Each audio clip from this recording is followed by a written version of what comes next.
നമസ്കാരം. മുഖ്യമന്ത്രി പിണറായി വിജയൻ എന്ന് പറയുന്ന ആൾ ഒരു ഊതി വീർപ്പിച്ച ബലൂണാണ്. ധർമ്മടം മണ്ഡലം അദ്ദേഹത്തിൻ്റെ കുത്തകയാണെന്നൊക്കെ അദ്ദേഹത്തിന് ചിന്തയുണ്ട്. കഴിഞ്ഞ ലോക്സഭാ തെരഞ്ഞെടുപ്പിൽ ഒരു 2000 വോട്ടിൻ്റെ ഭൂരിപക്ഷം മാത്രമേ ഇടതുപക്ഷത്തിന് മണ്ഡലത്തിലുള്ളൂ. അത്രയും മേൽക്കൈ കെ സുധാകരൻ ജി അവിടെ നേടിയിട്ടുണ്ട്. അപ്പോൾ മൂന്നാമത് മുഖ്യമന്ത്രി ആകുമോ എന്നൊക്കെ പറഞ്ഞ് ധർമ്മടത്ത് വീണ്ടും പിണറായി മത്സരിക്കാനിരിക്കുമ്പോൾ ഞങ്ങളുടെ കിങ് മേക്കറായ ട്രോജൻ കുതിരയായ യുവതുർക്കിയായ ഷാഫി പറമ്പിലാണ് ധർമ്മടത്ത് പിണറായിക്കെതിരെ വരുന്നതെങ്കിൽ പിണറായി വിജയൻ വീട്ടിലിരിക്കും. നല്ലൊരു വിരമിക്കാനുള്ള അവസരം പോലും അദ്ദേഹത്തിന് കിട്ടില്ല. തോറ്റു തുന്നം പാടും. ഷാഫി വന്നാൽ ധർമ്മടം UDF തൂക്കിയിരിക്കും. UDF കേരളവും അതോടുകൂടെ തൂക്കും. അപ്പോൾ അതുകൊണ്ട് പിണറായി വിജയനെതിരെ ഷാഫി എന്ന വാർത്ത ചെറുതായിട്ടൊരു സൂചന അവിടെ നിന്ന് വന്നപ്പോൾ തന്നെ അന്തം കമ്മികൾ അങ്കലാപ്പിലായിട്ടുണ്ട്. പലരുടെയും ചങ്കിടിപ്പ് കയറിയിട്ടുണ്ട്. പലരും ഏത് വിധേനയും ഷാഫി വരുന്നത് തടയാനുള്ള ശ്രമത്തിലാണ്. പിണറായിയെ മാത്രമല്ല, കേരളത്തിൽ ഏത് നിയമസഭ LDFന് ഉറച്ച ഭൂരിപക്ഷം ഉണ്ടെന്ന് അവർ വിശ്വസിക്കുന്ന ഏത് മണ്ഡലത്തിലും ഷാഫി പറമ്പിൽ ചെന്ന് മത്സരിച്ചാൽ ഷാഫി ജയിക്കും. അതാണ് ഷാഫിയുടെ പവർ എന്ന് പറഞ്ഞ് തള്ളുന്ന കൊങ്ങി മൂരി സുഡാപ്പി മൗദൂദി വാദികളോടാണ്.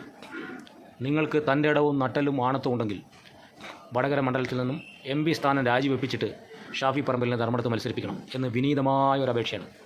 ധർമ്മടം മണ്ഡലത്തിലെ വോട്ടർ എന്ന നിലയിലുള്ള എൻ്റെ ഒരു വിനീതമായ അപേക്ഷ, ഷാഫിയെ നിങ്ങൾ വെറുതെ കൊണ്ട് മത്സരിപ്പിക്കുകയില്ല, വടകരയിൽ MP സ്ഥാനം രാജിവെപ്പിച്ചിട്ട് കൊണ്ടുവന്നിട്ട് നിങ്ങൾ മത്സരിപ്പിക്കണം. ഷാഫി വീട്ടിലിരിക്കുന്ന കാണാനുള്ള ആഗ്രഹം കൊണ്ട് പറയുകയാണ്. എൻ്റെ പൊന്നുമക്കളെ, ഷാഫി പാലക്കാട് MLA ആയിരുന്നു. UDFൻ്റെ സീറ്റാണത്. വടകര വന്ന് മത്സരിച്ചു.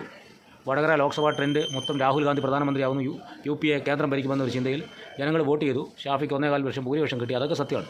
അതൊന്നും അംഗീകരിക്കുന്നില്ല. മൗദൂദികളും സുഡാപ്പികളും പരസ്യമായി പിന്തുണ പ്രഖ്യാപിച്ച് ഞങ്ങളുടെ MP എന്ന് പറഞ്ഞ് ഇന്ത്യൻ പാർലമെൻറ്റിലുള്ള ഏക വ്യക്തി, അവർ ജയിപ്പിച്ചുവിട്ട ഏക വ്യക്തി എന്ന് അവരാവകാശപ്പെടുന്നത് ഷാഫി പറമ്പിലാണ്. എല്ലാവരും രാജപമ്പാല മുതൽ ഇങ്ങേയറ്റത്ത് പച്ചോല പാമ്പ് വരെ ഒരുമിച്ചു ഷാഫിയെ ജയിപ്പിക്കാൻ, ശൈലജ ടീച്ചർ തോപ്പിക്കാൻ. ആ ഭൂരിപക്ഷം കണ്ടുകൊണ്ടൊന്നും ധർമ്മടത്തേക്ക് വരണ്ട. ധർമ്മടം ചുവന്ന മണ്ണാണ്. അതെന്നും ചുവന്നിരിക്കും. അത് ഇന്നും ഇന്നലെയും ഉണ്ടായതല്ല. എവിടെ നിന്ന് വന്ന് താമസിക്കുന്ന ആൾക്കാരല്ല ഇവിടെ ഉള്ളത്. ഇവിടെ ജനിച്ച് ജീവിക്കുന്നവരാണ്. അവരെ കൺമുമ്പിൽ ഈ സർക്കാർ മുഖ്യമന്ത്രി ചെയ്ത വികസനങ്ങളുണ്ട്, നേട്ടങ്ങളുണ്ട്. അവരെ നെഞ്ചിലാണ് പിണറായി വിജയൻ്റെ സ്ഥാനം. അപ്പോൾ അതുകൊണ്ട് ഷാഫിയെ അവിടുന്ന് രാജിവെപ്പിച്ചിട്ട് ഇങ്ങോട്ട് കൊണ്ടുവരണം.